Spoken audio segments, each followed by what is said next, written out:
Go sleep on the streets. Maybe the cold will teach you the meaning of honest work. My laptop bag struck the snowbank with a flat thump. My father, Richard, stood in the doorway, his face flushed and dark against the white chaos of a Bozeman blizzard. Behind him, my mother, Patricia, didn't even glance up from her phone. She was too busy scrolling through Zillow, probably admiring the fantasy listings my sister Victoria claimed she'd closed. I didn't beg. I didn't cry. I just brushed the snow from the leather. Then I looked at him and smiled. It wasn't a kind smile. It was the smile of a landlord realizing a tenant has just broken their lease. I turned and walked straight into the whiteout. Before I tell you exactly how I made them regret that night, drop a comment and tell me where you're listening from and what time it is for you right now. I'd love to know who's part of this community. Most people in a blizzard search for shelter. I searched for a signal. I drove my battered sedan past the Motel 6, past the library, straight to the private hangar at the Bozeman Yellowstone International Airport. I entered the keypad code, a sequence my parents believed was for a gym locker, and the heavy steel door slid open. Inside waited my mobile office, a Gulfstream G650. I climbed the steps, shook the snow from my coat, and settled into the leather captain's chair. The cabin was quiet, scented with conditioned air and costly leather.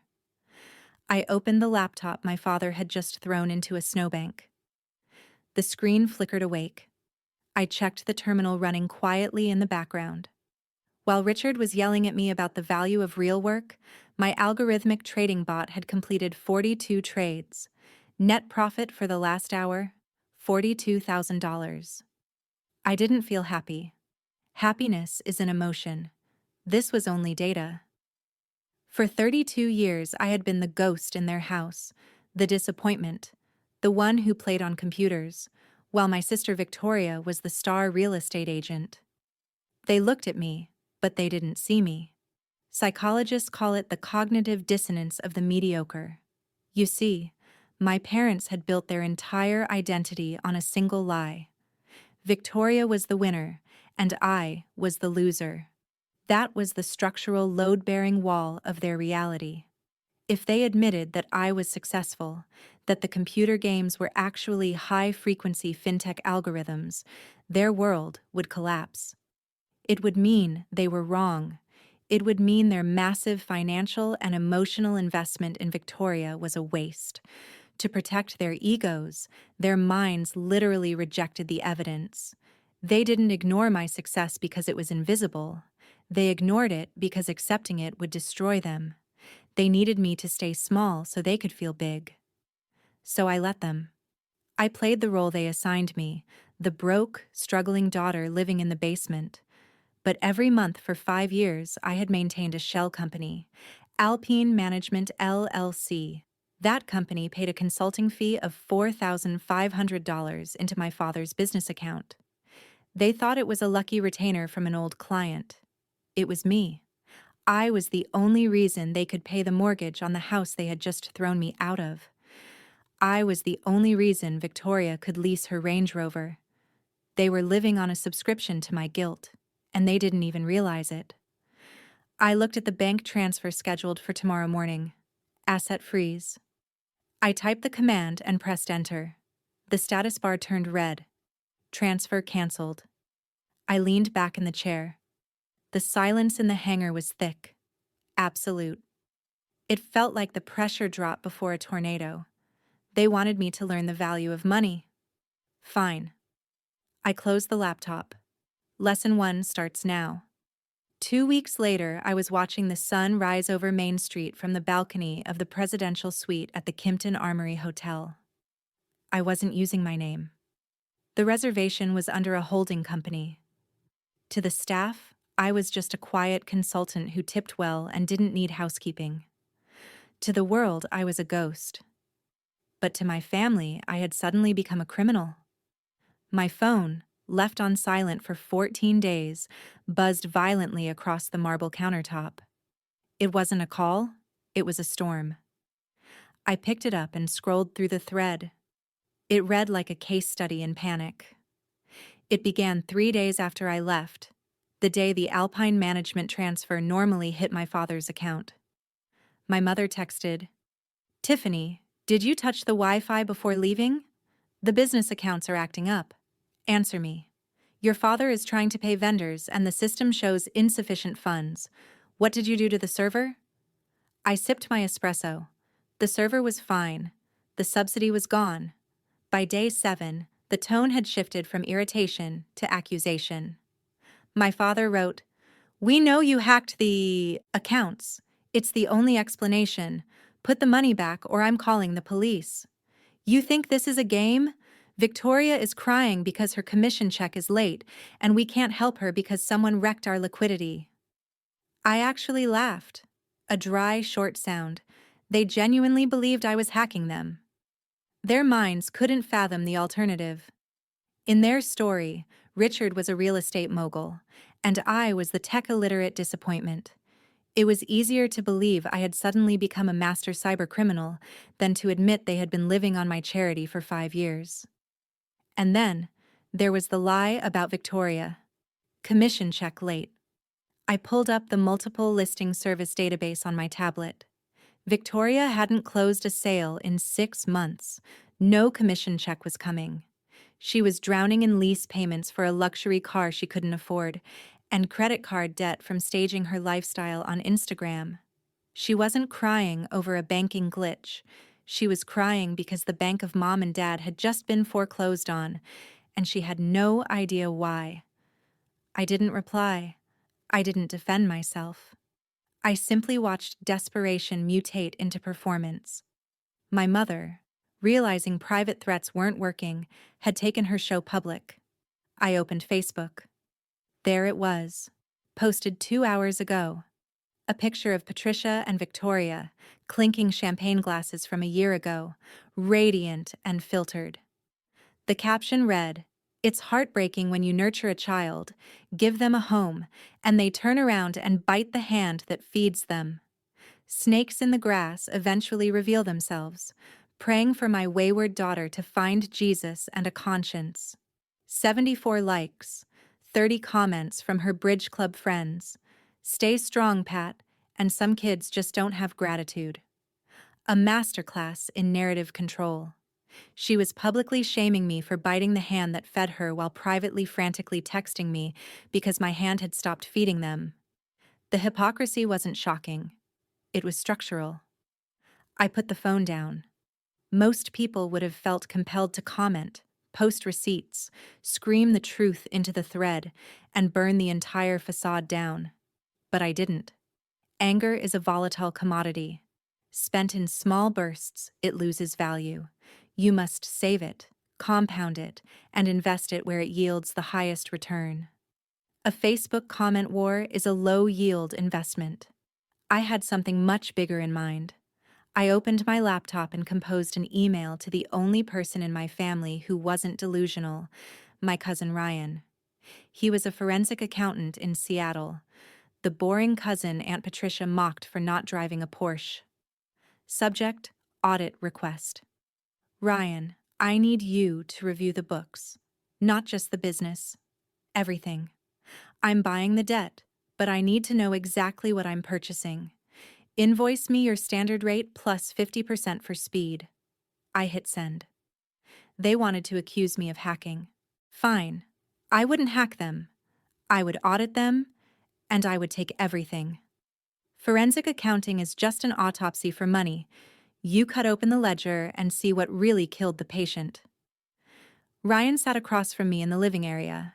He looked out of place among the luxury, clutching his worn briefcase like armor. He was the cousin Aunt Patricia called boring because he had worked for the IRS for 5 years before going private. He hadn't known about my money until 10 minutes ago. I slid a tablet across the coffee table, showing my liquid assets. He choked on his water. "Tiffany," he whispered, scrolling through the portfolio. This is institutional money. You're a whale." "I'm a ghost," I corrected.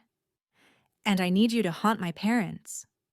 I handed him the access keys to the Alpine management servers, the shell company I used to funnel money to them. But I also gave him something else: permission to dig into public records and credit reports tied to my father's LLC.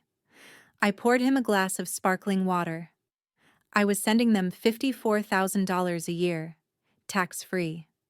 Dad's construction pension added another $40,000. Victoria claimed she was closing million-dollar deals. Why had the asset freeze caused a meltdown in 3 days? They should have reserves. Ryan adjusted his glasses. The shock faded, replaced by the hunter's focus. This was his element. "Give me 48 hours," he said. "You have 24. While Ryan dove into the digital paper trail, I attacked the physical one.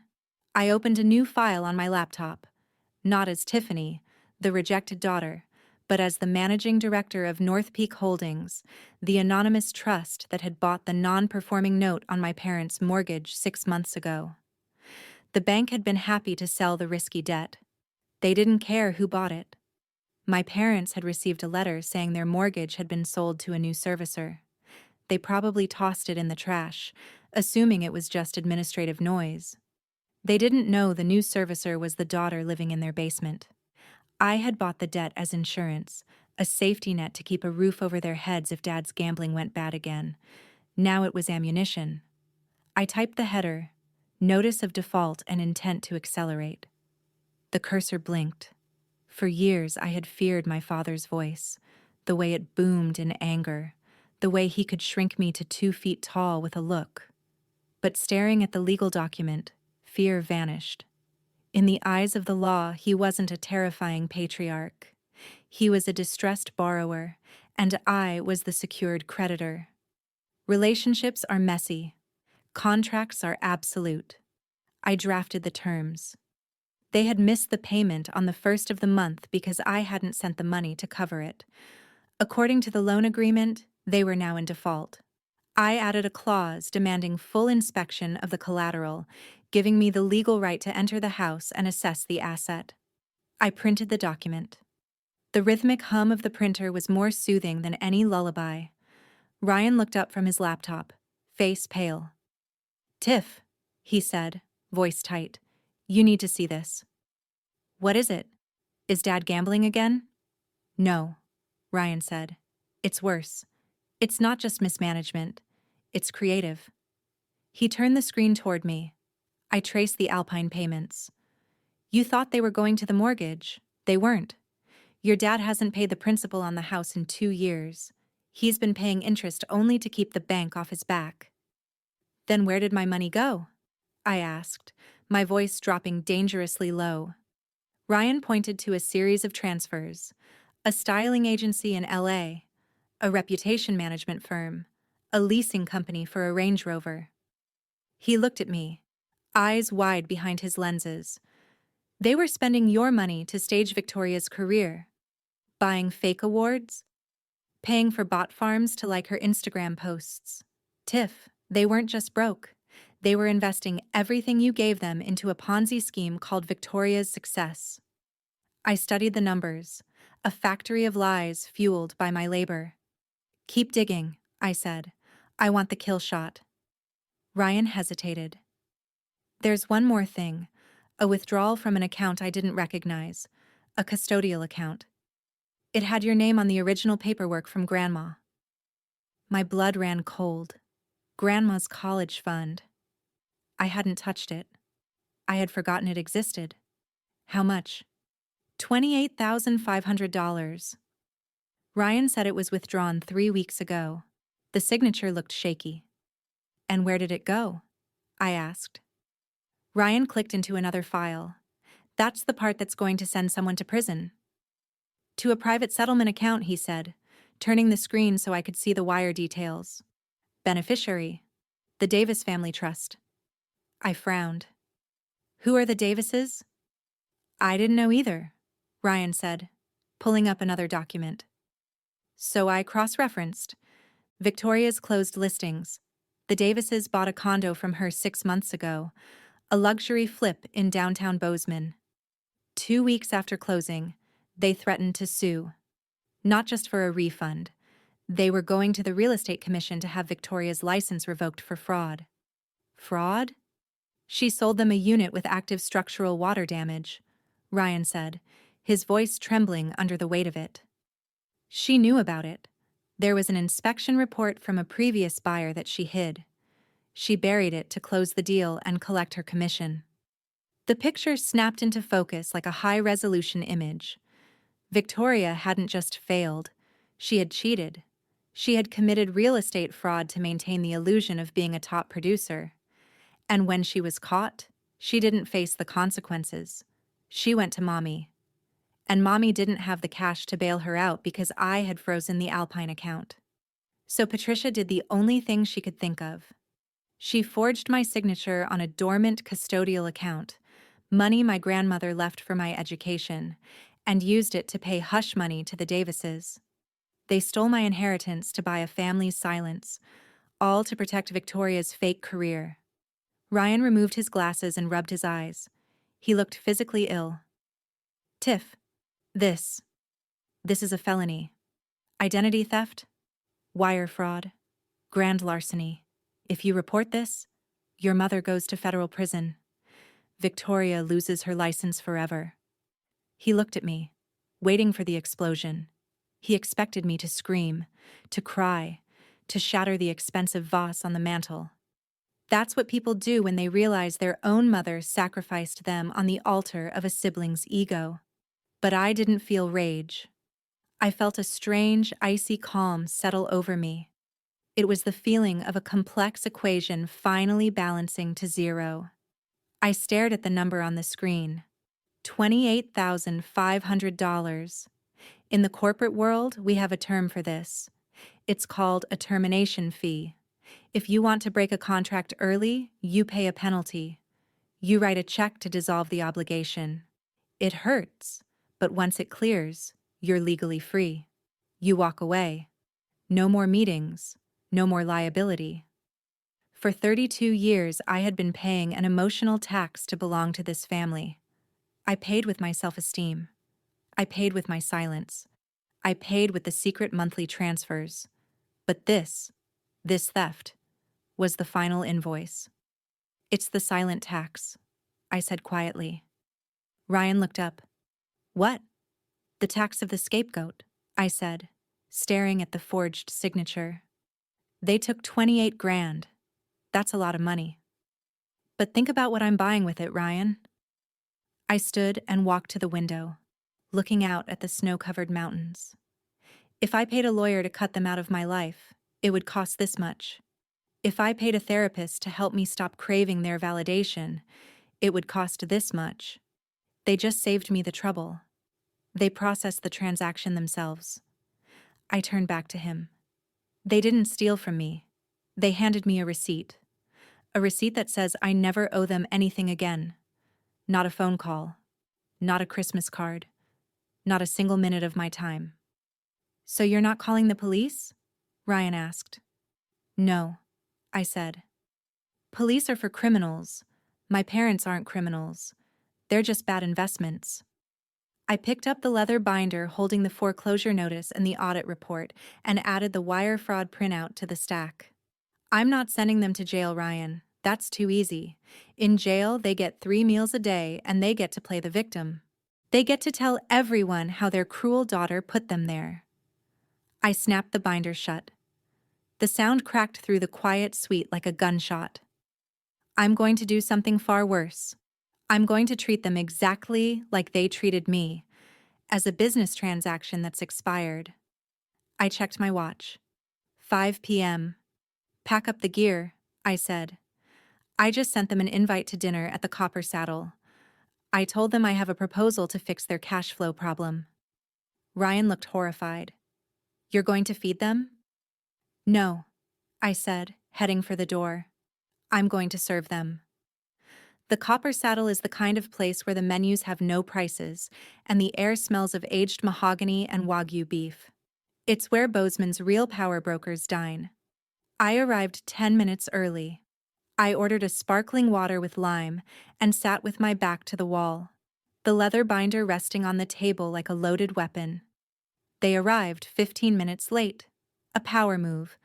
Or at least, that's what they thought. Richard entered first, chest out, wearing his business negotiation blazer.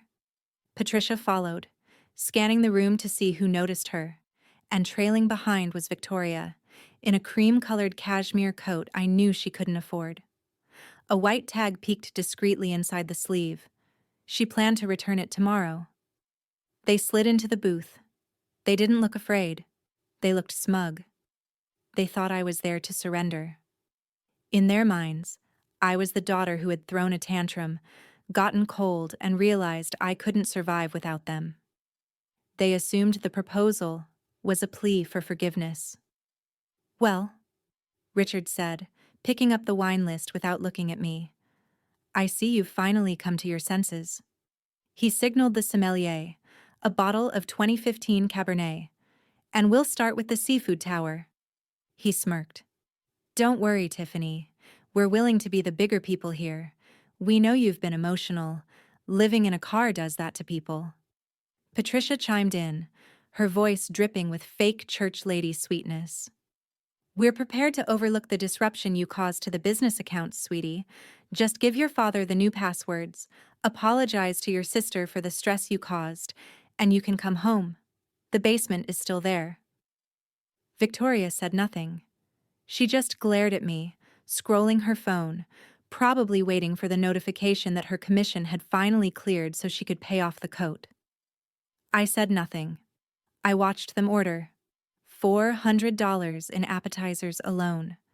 They were eating on credit, banking on a bailout that didn't exist. When the waiter cleared the plates, Richard leaned back, picking his teeth. "All right," he said. "Let's have it. What's this proposal? And make it quick. Victoria has showings tomorrow." I sipped my water and set the glass down. "My proposal," I said, voice soft, level, devoid of warmth, "is a timeline." I slid the leather binder across the table. Richard frowned. He opened it. The first page wasn't an apology. It was the notice of default and intent to accelerate. The legal document notifying him that North Peak Holdings, my trust, was calling the loan due immediately. "What is this?" Richard laughed, a nervous bark. "North Peak? My mortgage is with the bank. This is some kind of scam." "Turn the page," I said. He did. The second document was the forensic audit report. It showed the wire transfer of $28,500 from my grandmother's custodial account to the Davis Family Trust, highlighted in yellow. Patricia gasped, hand flying to her mouth. She recognized the account number. "And the next one," I said. Richard turned the page. His face drained from red to a terrifying shade of gray. It was my 2024 tax return. The line for adjusted gross income was circled in red ink.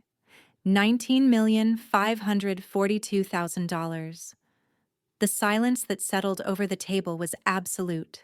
It was the sound of oxygen being pulled from the room. Even the low hum of the restaurant seemed to disappear. Victoria leaned forward to read the number, her eyes widening so far I thought they might crack. "You," Richard stammered. "You. This is fake." "It's filed with the IRS," I said. "Unlike your business expenses." I leaned in. I didn't raise my voice. I didn't have to. "For 2 weeks, you've accused me of hacking your accounts. You told everyone I destroyed your livelihood. You're wrong." I tapped the binder with a manicured finger. "I didn't hack your accounts, Dad. I was your account.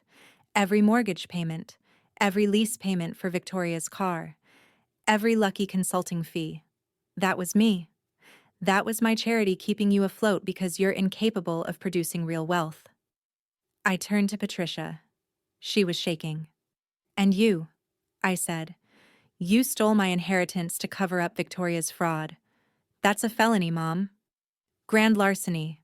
I could send you to prison tonight with one phone call."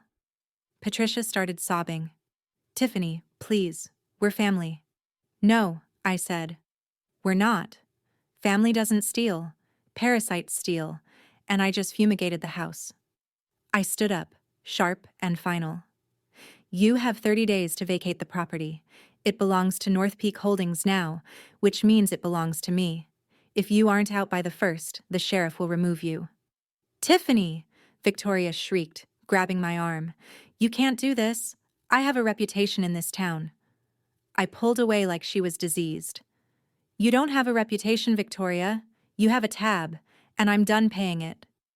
I pulled $100 bill from my purse and placed it beside my untouched water. That covers my drink and the tip. I looked at them one last time. The seafood tower, the expensive wine, the crushing debt, the lies. They looked small. They looked like strangers. Enjoy dinner, I said. You're paying for this one. I walked out into the cold night air. I didn't look back. I didn't need to see the panic when the bill arrived. I already knew exactly what bankruptcy looked like. The fallout didn't come all at once. It was slow and grinding, like a glacier breaking into the sea. Victoria filed for Chapter 7 bankruptcy 3 weeks later. She tried to keep it quiet, but in a town like Bozeman, bankruptcy is as public as a billboard. The Range Rover was repossessed from the driveway of the house she was squatting in.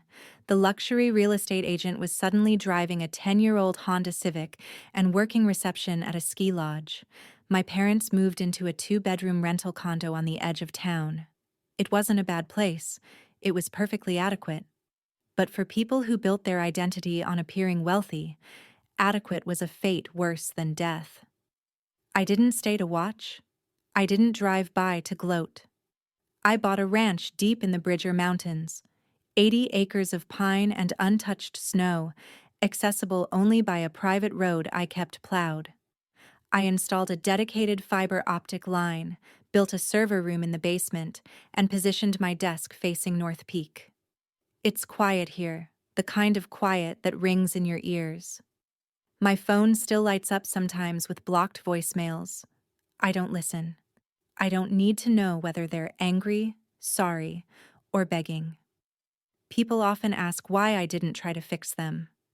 Why, after I'd won, I didn't use my money to force therapy or erase their debts in exchange for better behavior. It comes down to something I call the vacuum of validation. You cannot fill a cup that refuses to be emptied. My parents were committed to misunderstanding me. Their entire worldview depended on me being the failure so they could feel successful. If I had rescued them, even with conditions, I would have confirmed their delusion. I would have proven I was still chasing their approval. The only way to win was to remove myself completely, to leave a vacuum where my presence used to be. When you stop arguing, stop explaining, and stop paying, you force people to sit alone with the silence of their own choices. That silence is louder than any scream. That absence is heavier than any presence. My revenge wasn't the foreclosure. It wasn't the dinner bill. My revenge is this view. I looked out the window as snow fell again, thick and heavy, covering the world in white. It erased tracks, roads, and noise until only the clean, sharp lines of the mountains remained. I turned back to my monitors. The trading algorithms ran smoothly, green numbers cascading down black screens like digital rain. I didn't feel happy. Happiness is temporary. I felt clean. And if you're still listening, hear this. Stop arguing with people committed to misunderstanding you. Stop trying to buy respect from people who only value your usefulness. Take your energy, your skills, and go build your own empire in the dark. Let them laugh at your computer games. Let them underestimate you, because the quietest person in the room is usually the one holding the keys to the kingdom.